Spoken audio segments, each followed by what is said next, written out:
Hey everybody, welcome to a special lecture we're having, and we'd like to thank Nick Ragone for sponsoring this lecture. Normally on Tuesday night, we have either an endgame class or great players of the past class, and normally Spencer teaches it. However, this is different. So this lecture is going to be on queen sacrifices, and these are queen sacrifices you don't know. Now obviously you don't know anything, but just in case you knew something, like by accident, maybe they got hit in the head, then when they woke up they knew something. That could have happened. I don't know. I don't know what they're doing in their lives. Anyway, these you don't know. These are by only two kinds of players, Rufus and Doofus, okay, annotated by the triplet. So these were played coincidentally. It's a total coincidence between 1968 and 1970. I actually looked at about 30 queen sacrifices, and I chose 5, and they were all played between 68 and 70. It was the golden age of queen sacrifices. Right, Archer? Sure. Okay. Now, the first game, if you thought you guys were Rufus and Doofus, wait till you see these guys. Now, this lecture is only 45 minutes because that's how long the lecture is, and there's 5 games. Now, we have 2 children in the audience, if we can call them children, and they're going to do math for us. That's going to take up half the lecture. If there's 5 games, and it's 45 minutes for the lecture, how much per game? 9 minutes. Right, or as we say in Germany, 9 minutes. And I asked them in Germany, do you want to see my lecture? And they said, okay. And I said, how many minutes per game? And they said, 9. Okay, and I said, okay. Anyway, the first game was played by Spanish people, so I'm not sure if they like the 9. Anyway, so we'll put it in training. Now, this was played in 1968 in the Spanish Championship. Okay, and they played a Sicilian. And there's several reasons why you should sacrifice your queen. The main reason is you're playing me and you want to lose. That's the main reason. Then sacrifice your queen all the time, every move. And then promote a pawn and make it a queen, then sacrifice that. Now, what's funny is, one of the games that I threw in the garbage, Archer knows what I'm talking about, the guy did sacrifice his queen, then he promoted to a queen and sacrificed that. And I'm like, no good. My lecture's too good for that garbage. Yeah, so I got rid of that game. Yeah, true story. Okay, so we have a Sicilian. It's an open Sicilian. Hooray for everybody. Okay, and black played A6, which makes it what variation? Najdorf. The Najdorf, named after? Najdorf. Okay, now you guys don't know this, but you have a good excuse. We're children. Right, you don't know anything. Right. There's something you never heard of called World War II. It was after another World War. Right. And as Georg Meyer would say, everything would be great if it wasn't for the World Wars. Okay? If Spencer's watched the video, which he's not, I'll find that funny. Anyway, or if Georg Meyer's watching, I'll find that funny. Anyway, Najdorf was from Poland, a country you haven't heard of, and the Nazis went, "Rawr!" And then Najdorf said, I don't want to be killed by Nazis. So he moved to Argentina. And the Nazis are like, where's Argentina? So he was safe, right? And actually, very few people know this, and this is not a joke. Najdorf was a good businessman outside of chess, and often he was in Michigan doing business before I was born. Is North and South America. Okay, he was Polish, but he lived most of his life in South America because got to escape the Nazis. Okay, and this is the Najdorf variation. When Najdorf invented the Najdorf, he wanted to play E5. Nowadays, they play E6 half the time. Okay, and if you're not sure about any of that, you can ask Karen. She's one of the world's leading authorities on the Najdorf. She's like the Najdorf this, the Najdorf that. Now, Karen wasn't here for that discussion, right? The one I just had. But she's an adult. Okay? Not a kid. Andrew Spencer, 50-50. That's right. So we're going to ask Karen. Uh-oh. Okay? It's not a chess question. Oh, okay. Najdorf's from Poland. Okay? But he went to Argentina. Why? And he lived there. Not chess related. It's, because you live in the earth, you know why. I'm guessing maybe during World War II, he had to flee. See? That's what I told them when they're like, this guy's just making up nonsense.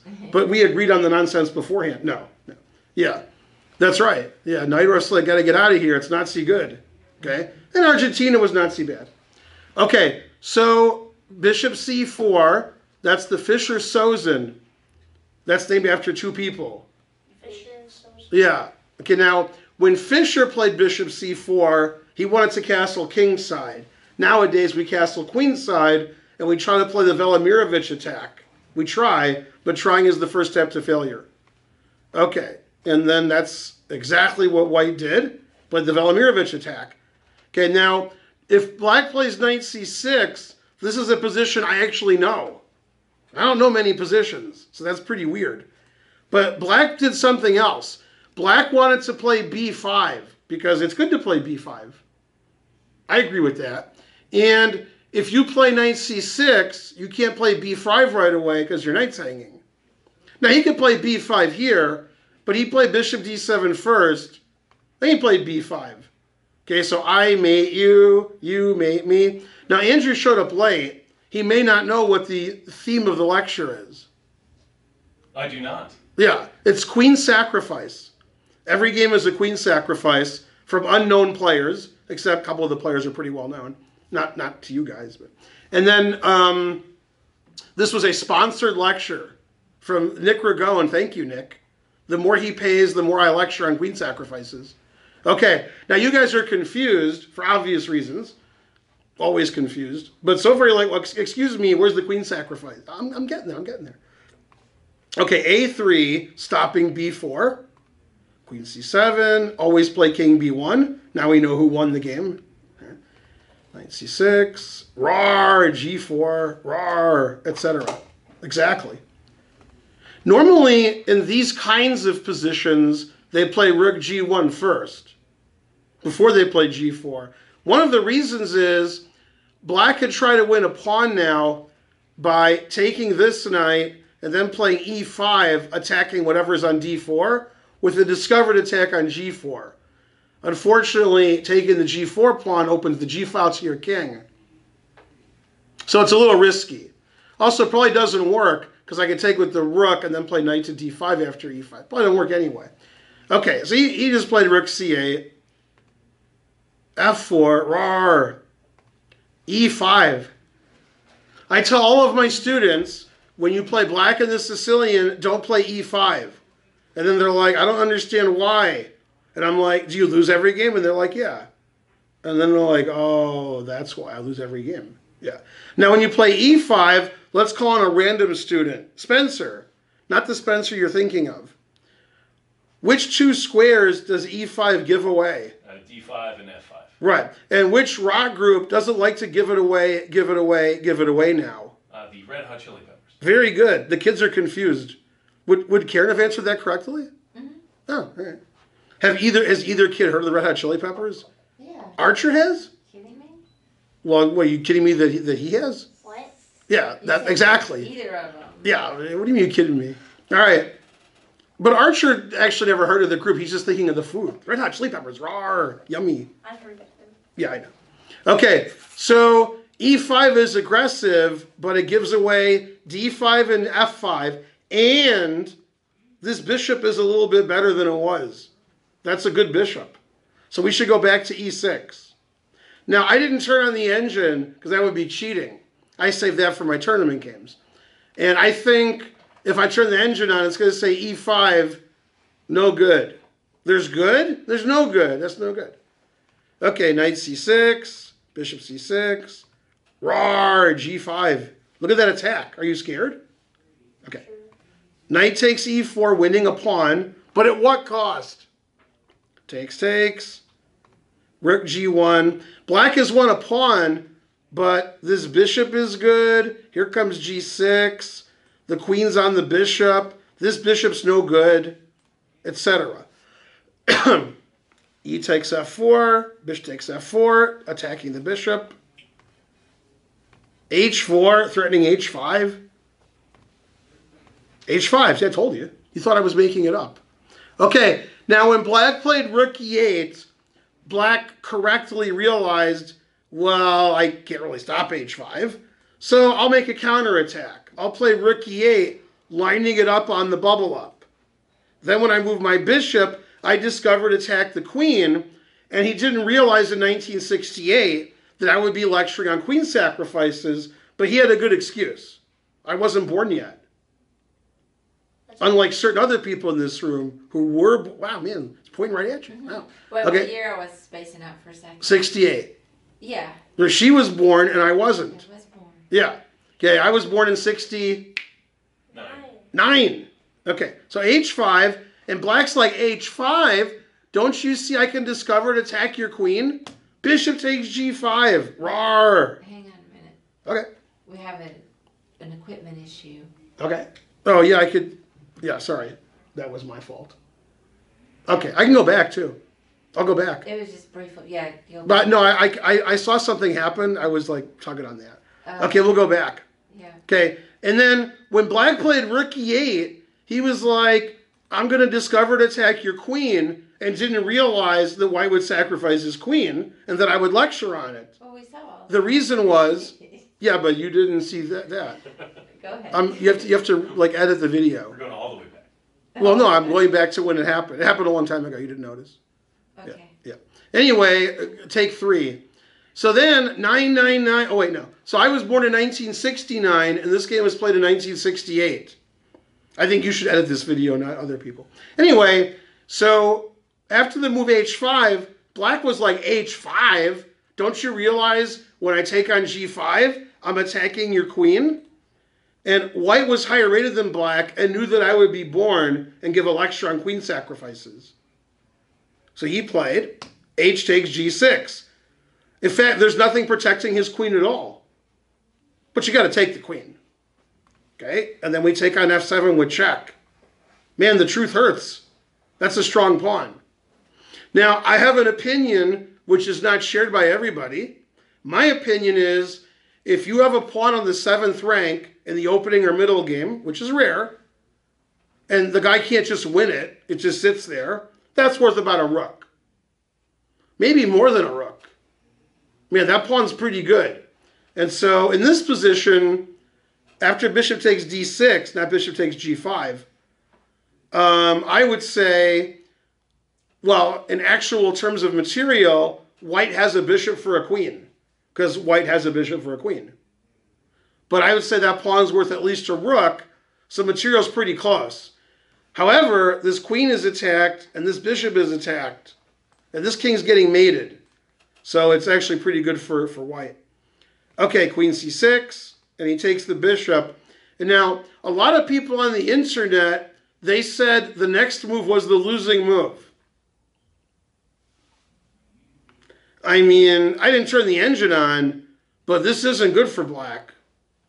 That pawn on the 7th is a monster. The king on h8 is no good. White has the 2 bishops against the 0 bishops. This is no good for black. Okay, but black played very aggressively. He didn't want to go down like no punk. Rook takes c2, confusing the audience. Right, Karen? She's like, maybe, I don't know. Yeah, complicated, right? Yeah. Okay. Then white played bishop e5 because of my saying. Bishop e5. Always retreat. Now, bishop e5 is pretty good because it looks like the bishop is defending the square where we're going to make a promotion, so we would move our bishop away from that. However, there's something better than promoting to a queen. Checkmate. Bishop g7 mate is annoying. Right? It's also very easy to stop. I just don't see how to stop it. Must be easy to stop. I just can't see how. Okay, so he played rook c1 check. Now we'll ask a random student. Christopher, how many legal moves does white have? 2.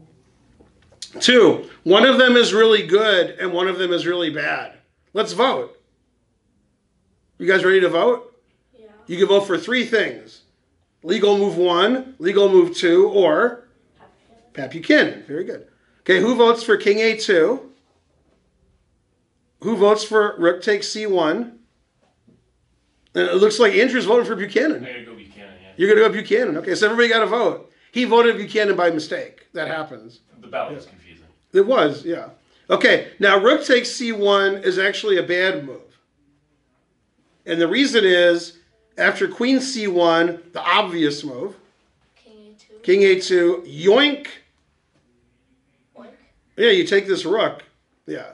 Okay, so he played king a2. Now we're threatening bishop takes g7 checkmate with advantage. Right? Probably should stop that. Okay, he played queen h6. That stops that. Rook takes g7, threatening rook d8 rook g8 double discovered triple quadruple checkmate. See, this is checkmate. Also, every rook move, this is also checkmate. Oh, it's not bishop, queen g7. I couldn't see queen g7. I'm not good enough. But all these other moves are mating too. So probably we shouldn't allow that. Right? Yeah. Okay, so he took the rook. Now, instead of taking the queen immediately, let's not take the queen because it's pinned. Let's take the rook. Then if he takes our rook, we could promote with checkmate. Probably to a rook because that's funnier. Yeah. Now white's threatening rook takes rook checkmate. Yeah. Right? Okay, so black played the obvious move. Gotta stop rook takes rook checkmate. So you gotta move your rook. Takes the rook. Well, then I promote with checkmate, which I just said. Rook F8. Yeah, rook f8. All right, now I haven't asked the class for a good chess move because I was afraid that I would get, like a Nigel Short kind of answer. I saw the Nigel Short video. When they suggested a move, Nigel wanted to fly back to Greece. Okay? But I'll give you guys a chance. Here, white played an excellent move, which Archer already sees. Archer, Rook G1. rook g1. That's what Karen was going to say, but you beat her to it. Notice we're threatening bishop takes queen mate. Yeah. If queen takes rook, that's illegal, so you can't do that. If queen takes bishop, rook g8 check is checkmate next move. You see the bishop and pawn lined up? Okay, so if two super grandmasters were playing, black would resign, but luckily black didn't. Black played this. And now every move wins. Not every move. Every move? No, not every move. Every capture wins. But white played the best capture.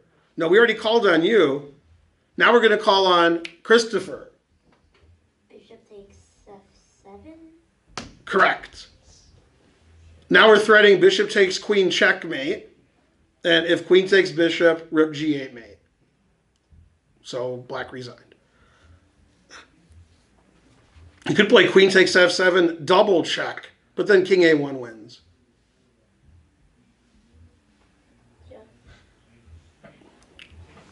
The people at home are like, yeah, king a1 is winning. Gotta give him that. Yeah. Okay. So that was a pretty good game. White sacked a queen, and then he was all over black, like some funny reference I can make, but not when kids are here. Okay, now we'll go to the next game. Now, actually, I know both of these players. Neither one is alive. Bent Larsen. Now, Bent Larsen also is from, not Poland, but... Russia? Bent Larsen from Russia. No, Denmark. Okay, he's called the Great Dane. But he actually spent most of his life in South America. And he's playing Heikki Westerinen, or maybe it's Heikki. Anyway, we'll ask the audience, well, not the kids, we'll ask the adults what country he's from until one of them gets it right. Zimbabwe. Just name countries. The guy with black. Oh. You. Jamaica. No, it's a chess player. It's not Jamaica. Yeah, exactly. Yeah, no. Anybody? No idea. Poland. No, Poland was the last guy. Hungary. Now you're just saying random countries. Okay, the correct answer is Finland. You knew that. No. Okay, now the problem with Westerinen was a grandmaster, but he played a lot of his chess when he was older, and he was an alcoholic. So a lot of his games from the 1990s and 2000s, he was old and intoxicated, so they're not too good. This is 1969, so he's pretty good. 1969 is okay. After that, he's got to watch it. Now, luckily, he could be as old and as intoxicated as he wants because it's Finland. So he's still the best player in Finland. Nothing they could do, right? They got nothing, right? Okay, name a lot of Finnish chess players. That's what I thought. Yeah, exactly. Like, I don't know. Right, him. Okay, so he's playing Larson. Now, Larson was a really strong player, and as you both know, I mean, all four of you know, that's what I meant. In 1970 and or 71, when they had the USSR versus the rest of the world match, right? And guess who won that match? Not the rest of the world. The top two boards for the rest of the world were Fischer and Larson. So Larson was pretty good. And now to surprise the audience, ready to be surprised? Fischer was board 2. Wait, what? Yeah, see, he was surprised. Yeah, Larson said, I'm board 1, I'm better than Fischer. And Fischer said, okay. Now, stranger than Larson thinking he was better than Fischer was Fischer saying, okay. What? That didn't make any sense. One of the famous games from that match, which I've lectured on, and Spencer has also, is the game Larson got the smackdown from Spassky. The smackdown of all time. That was a great game. I think he lost in 19 moves with White. And Fischer did well. And Larson actually did fine. Larson got a plus score, and so did Fischer. And the other 8 boards I forgot. Except I didn't forget. Man, it wasn't good. Yeah. Now, as you all know, Larson played a match with Fischer in 1971 because they had matches to see who would play Spassky for the World Championship. You know what I'm talking about? Okay. So the match Larson-Fischer, what was the final score of that match? Fischer? That was the final score? Fischer? Yeah. Fischer. 1-0. I mean, that's one of the guys' names. 1-0? Like, the match is over, 1-0. You guys don't know it's very famous, no? They played 6 games, and Fischer won 6-0. Possibly Larson wasn't better than him. Possibly. Fischer also beat Taimanov 6-0, right? And then Taimanov played the piano to feel better. Okay. Anyway, Larson's white. Larson's a much better player. And they played a King's Indian. It was a very, very, very complicated game where both sides checkmated each other. Okay? It was 1969. I was born in 69, so there must have been some mating going on. Nothing? Christopher, you're supposed to say what? Okay. You missed your line. There you go. Okay, so they're playing like a Benoni King's Indian. Most people wouldn't play this with black. It's too passive. Ugh. Okay. And then, to make matters worse, he starts playing like me. E5. What is he, me? I always have this pawn structure with black. Man, I got the smackdown a couple weeks ago in Foxwoods against Sarkar. Okay, knight E1. He's going to move his F pawn. Everybody moves their F pawn. Hooray for everybody, right? Here comes the F pawns. F5, F4. Confusing the audience. They're like, why is everybody moving their F pawns? Okay, so the game got really exciting, which is what these guys want. These guys are exciting players.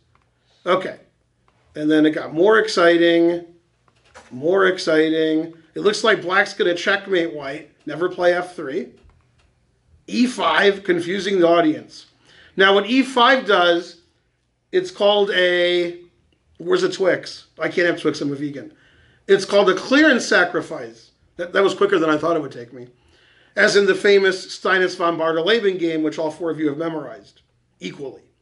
And in that game, Steinitz played D5, so his knight could go to D4.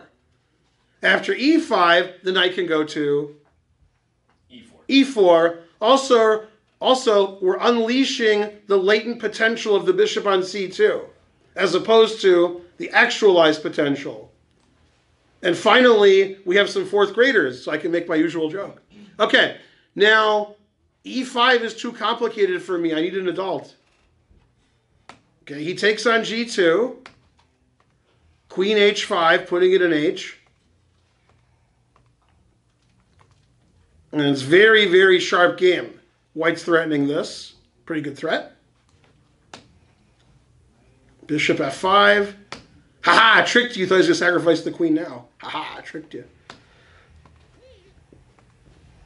And both sides get checkmated.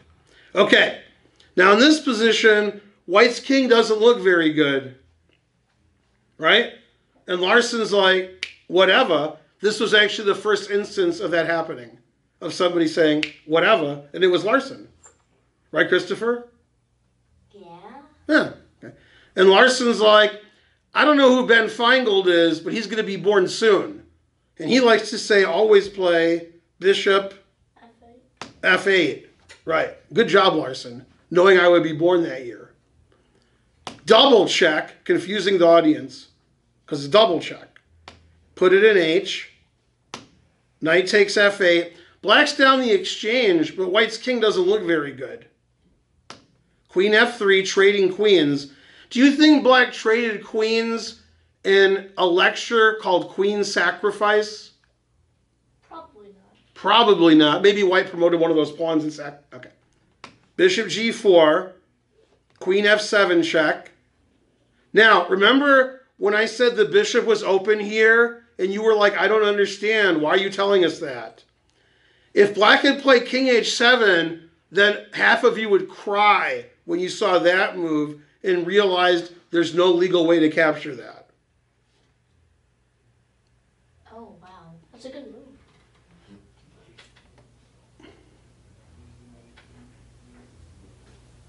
That would be the strongest move ever played in chess history because it wins black's queen and or mates him.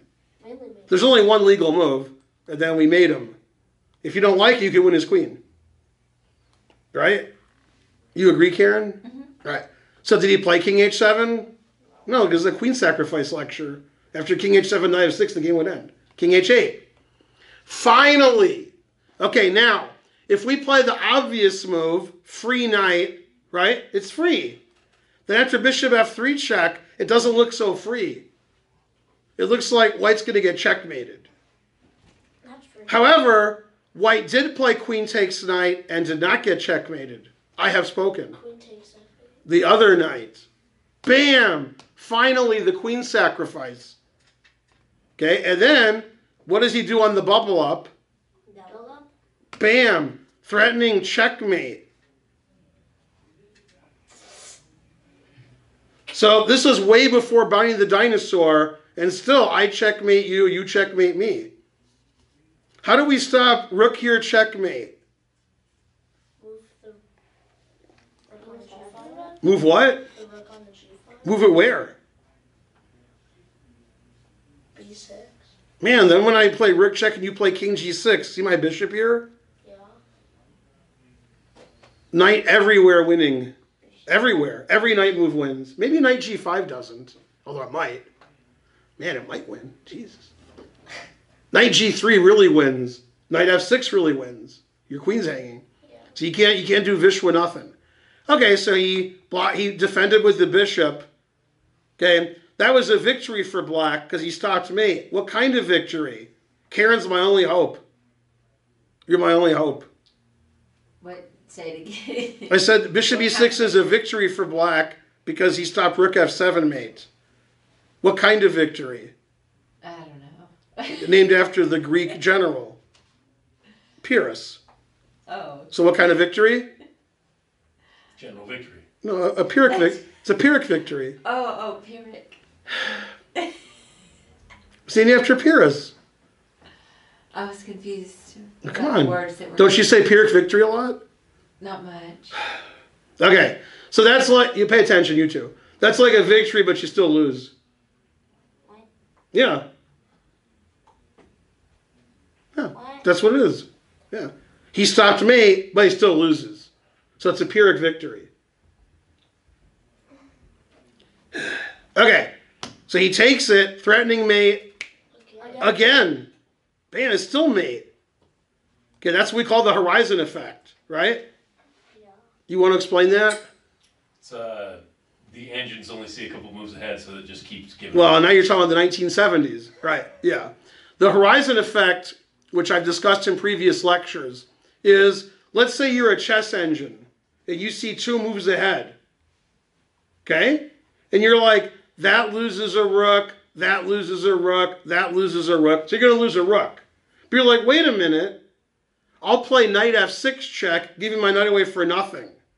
They take your knight, they win your rook in 2 moves, but you can't see that far ahead. You can only see 2 moves ahead, not 3. So by the horizon effect, you keep giving things away for no reason to avoid losing the rook now because you're going to lose it later. You don't know you're going to lose it later because you can't see that far ahead. So he's like, I'm going to get mated. I'll give a bishop away. Oh, I'm still going to get mated. Man. But he didn't get mated yet. So there you go. Pretty good, right? No. Okay, so now he played rook g1 check. More horizon effect. So the idea is, if you take with the rook, I'll take this rook. Right? If you take with the king, maybe I'll come mate you. Although I doubt it. Okay, so he took with the rook, takes, and now I have bad news for black. And this is actually something very important for our lecture. When I say something like, a rook is better than a pawn, you guys are like, well, duh. If I say, a queen is better than a bishop, you're like, well, obviously. But when I make other statements that are true, you're like, well, wait a minute, is that always true? The other statements aren't always true either. They're true 99% of the time or more. The statement I'm going to make is true over 90% of the time. That statement is, white has a rook, bishop, and knight for a queen, because I said so. A rook, bishop, and knight is better than a queen. Much better. Always winning, unless it's not. But there's no reason this is the exception. This is just winning. So when you have a rook, bishop, and knight for a queen, you're winning. And white's winning here because he has a rook, bishop, knight for a queen. Rook f1 check, stopping queen f3 check. Knight d5 check. Yeah. Not only does white have a rook, bishop, and knight for a queen, white has 2 connected passed pawns in the center. Okay, and then black resigned. He's like, man, you're getting crushed over here. Now, as Karen can well tell you, they're on move 42. That means a couple of moves ago, they made the time control. White got extra time. Black was probably in time trouble. Now black's not in time trouble. And he's like, man, this position's no good. So he resigned. Because the truth hurts. Yeah. Plus $1 million. Okay, so that was a good queen sacrifice from Larson. Now, these are 2 American players. Although, in 1969, it's not clear that Brown was an American player. However, he was, because it says so. If Brown wasn't an American player, because he wasn't always, where was he from?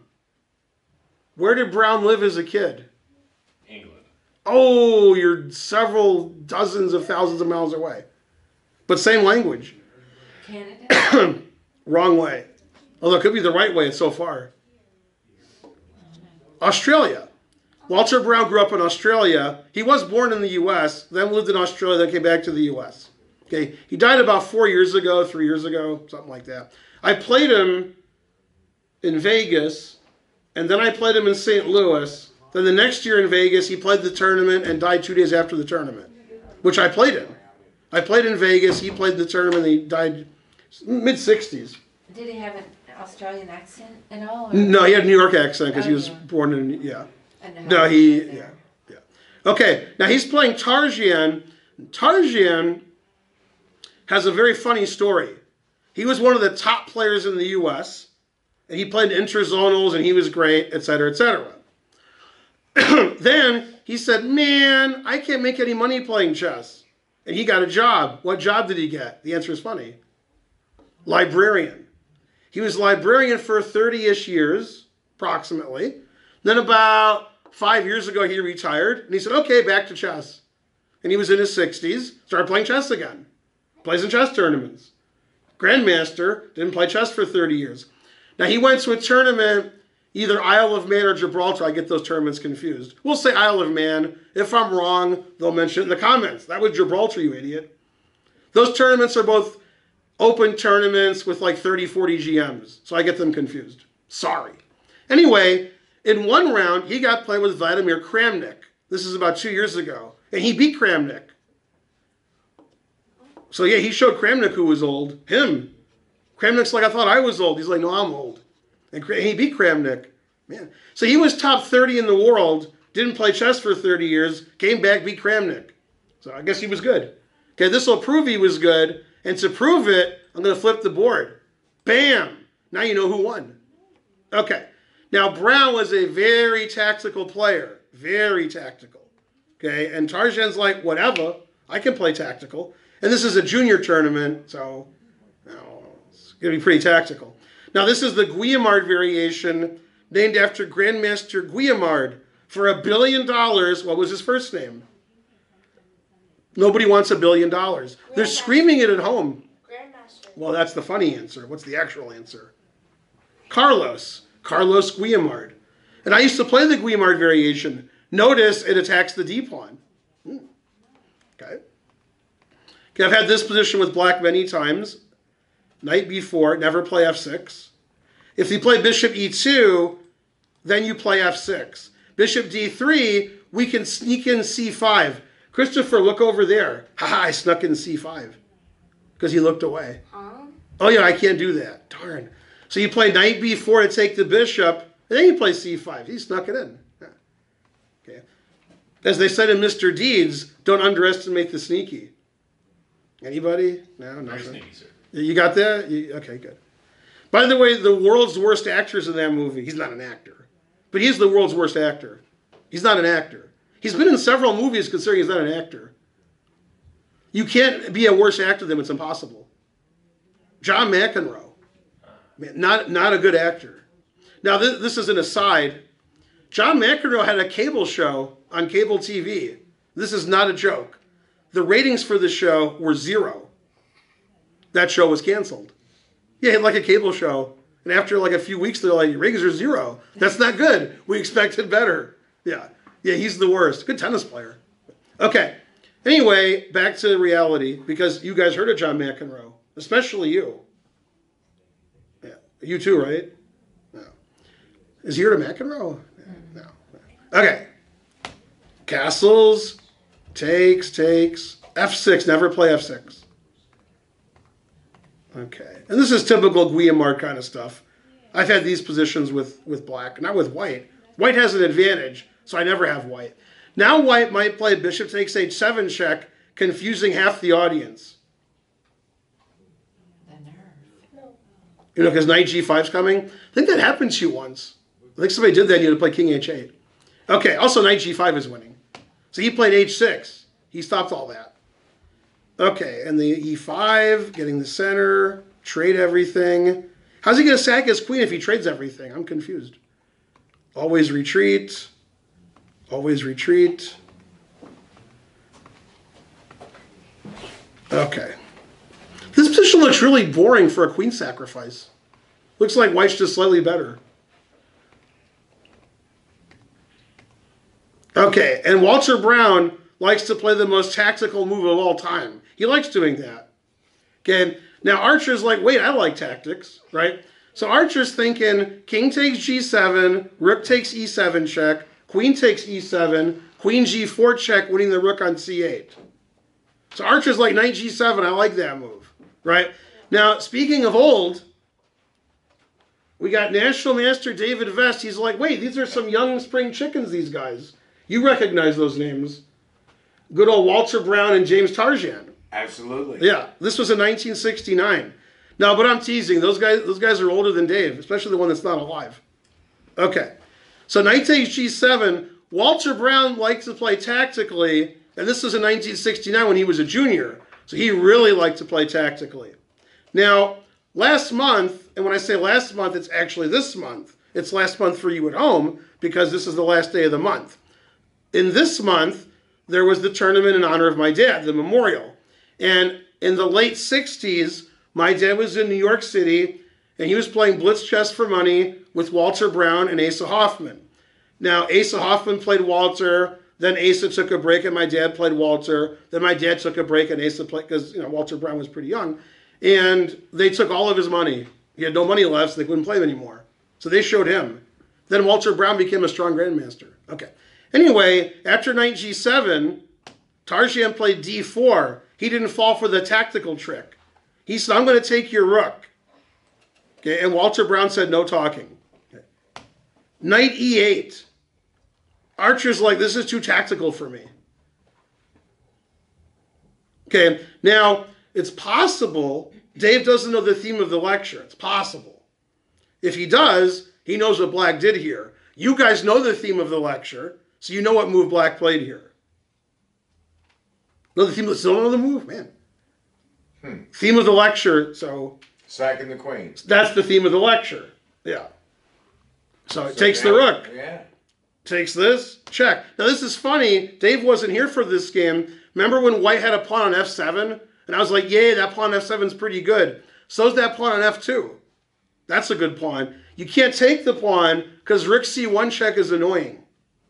And since Karen's in the room, I can't make my usual joke. So we'll just continue on. King h1, rook c1 anyway. Bam. Anyway. Yeah. Walter Brown's like, excuse me, I'm the tactician.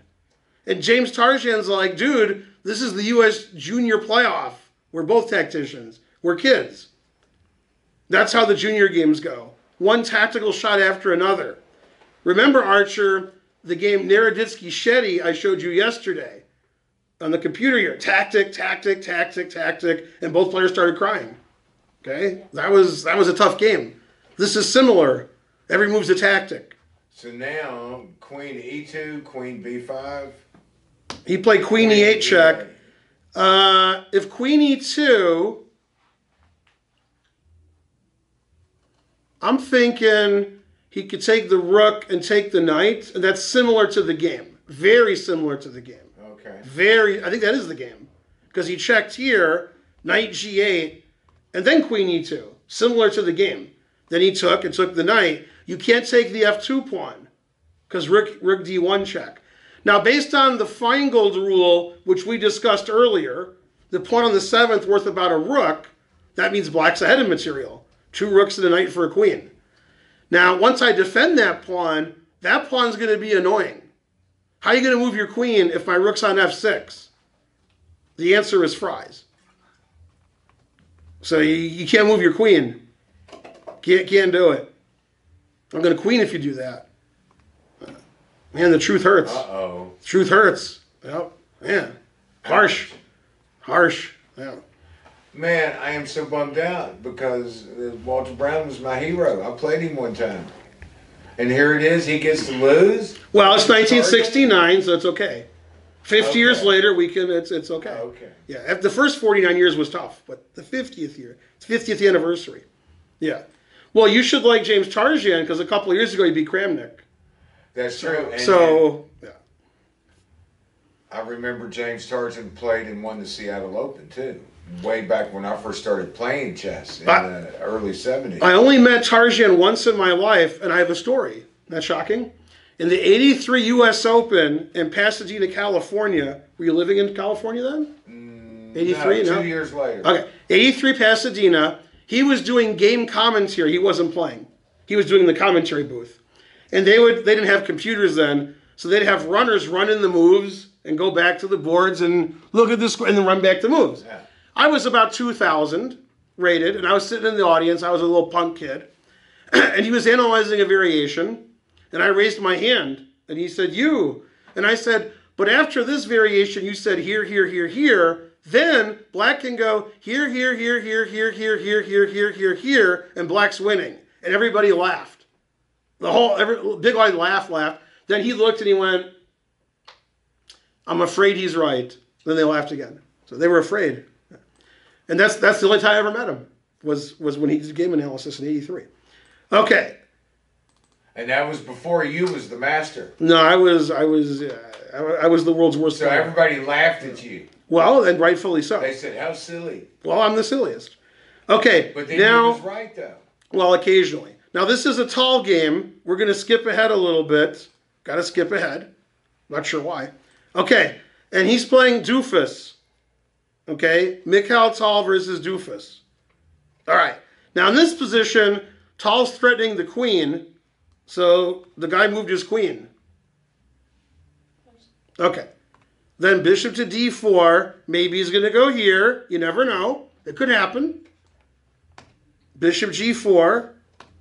I was right. I've been right before. Queen f4. Now, both sides are checkmating each other, so you can bet on Tal or the guy you never heard of. It's up to you. If Tall was black, he would take on f3 and play queen h2, but he's white. So, okay, knight e7 check. King h8. He's like, I don't care what you do. I'm gonna take on f3 and take on h2. Okay, and Tall takes on d5 instead. Queen h6. The losing blunder. Probably losing anyway, but that's the losing blunder. Putting it in h.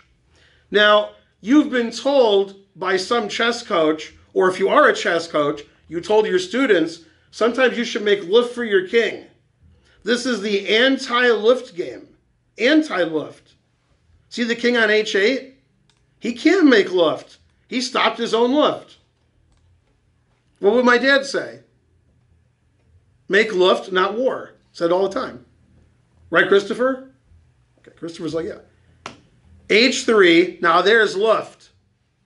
Stopping all of black's threats in one move. Good job. Bishop f4, very suspicious. Attacking the rook on c1. Bishop takes f8, because always play bishop takes f8. Bishop takes c1, and now you know what Tall did because you know the name of the lecture. Queen e8. Queen e8.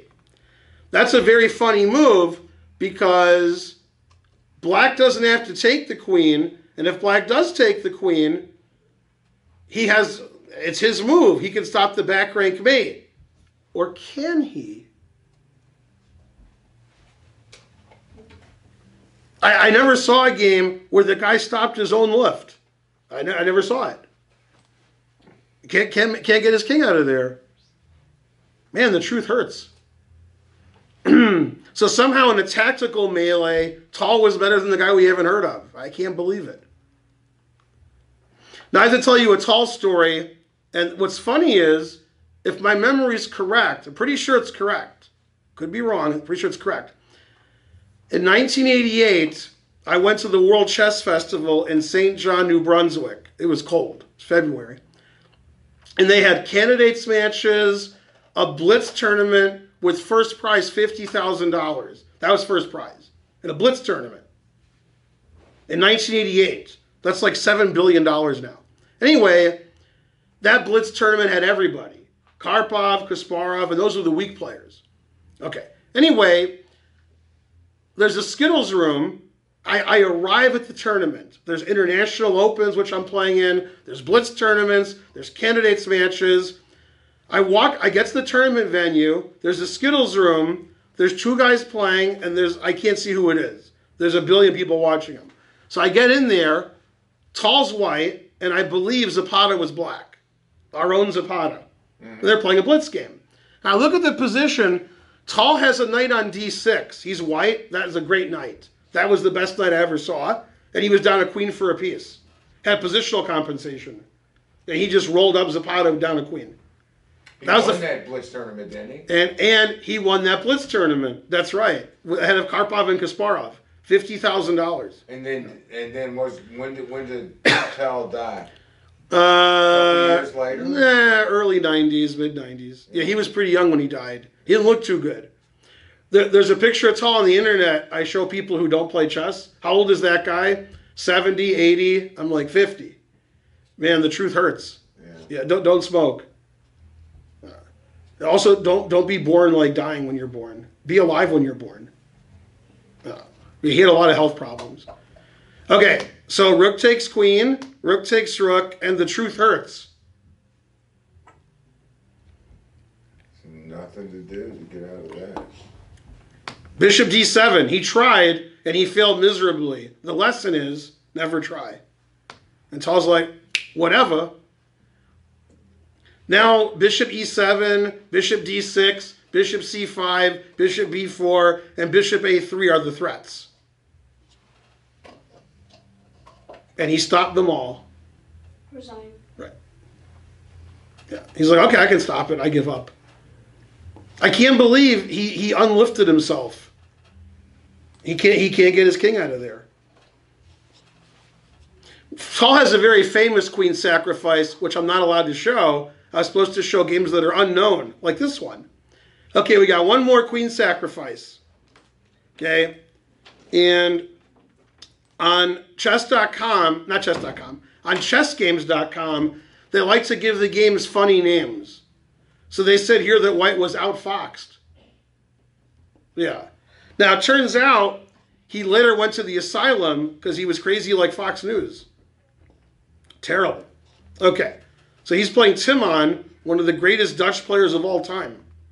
This was in 1970 when Timon was good. They played a Nimzo Indian. And white played e4, a move I'm not familiar with. I don't get it. 1970, what did I know? I was a baby. e5, knight e4. Now, white has very good development, right, Christopher? No. Bishop d2, there's the development. Knight c6. Black develops a different piece every move. White makes a lot of pawn moves. Very suspicious. So, white center fell apart like a house of cards in a game of dominoes. Checkmate. Paraphrasing Futurama there. Hope they don't sue me. a4, confusing the audience. If somebody can explain a4 to me, you're a better player than I am. I can't explain a4. I got nothing. I got nothing.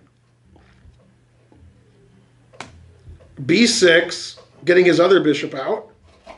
There we go. Yay, the bishop's out.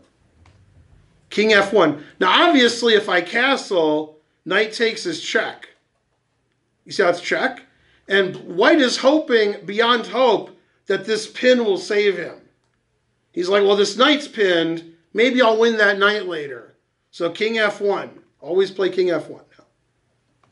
Rook c8. Now remember, Timon, like Morphy, moves a different piece every move. Okay, and he's getting all lined up here for the same kind of thing.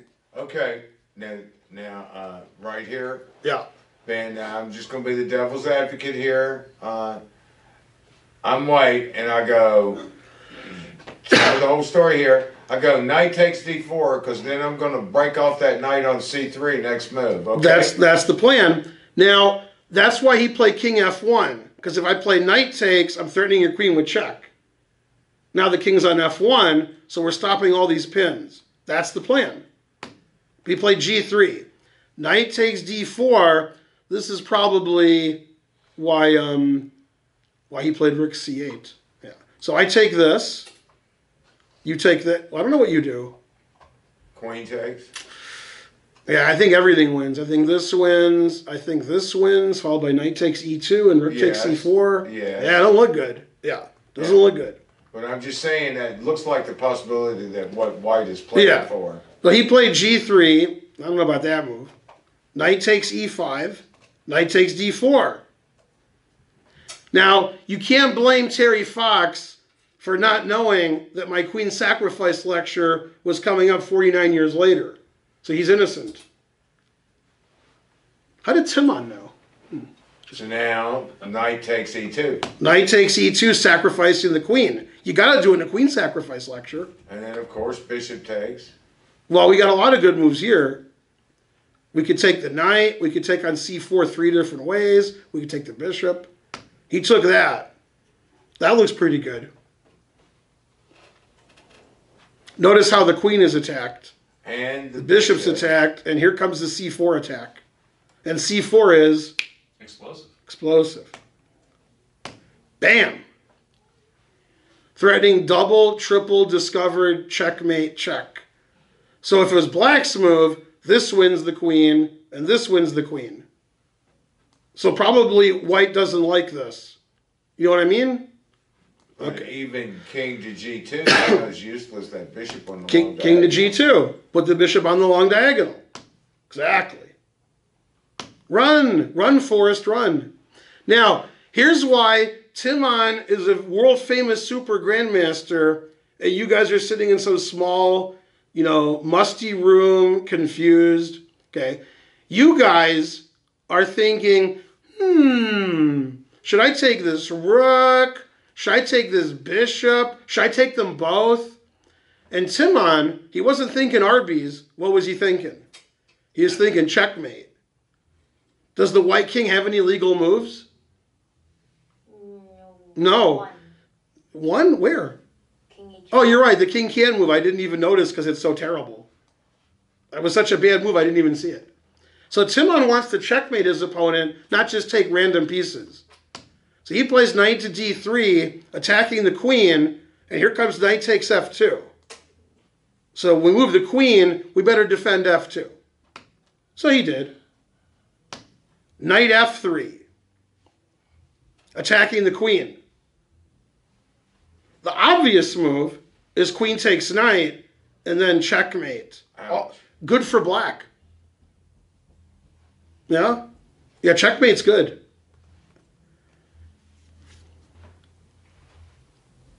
So he has to go like queen e3. Queen e3, that's what he did. Now, this is a very good example of overworked. The queen's defending f2 Oh, yeah. and g5. Right, Christopher? Yeah.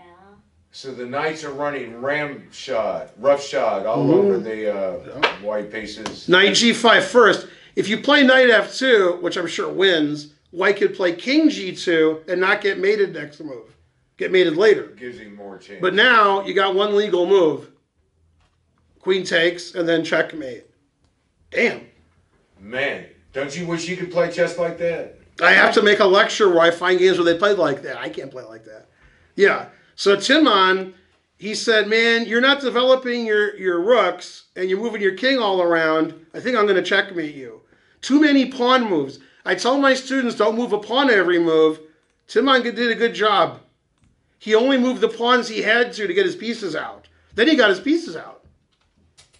He got all his pieces out by moving 2 pawns. 2 pawns, all his pieces out. Beautiful. He needed all of them too. Needed his bishop, needed his rook, needed his knight. Got to sacrifice a little bit. Yeah, that was a great game. Yeah. White certainly was outfoxed. Sorry, Fox News. All right. See you guys next time. Possibly it'll be Spencer.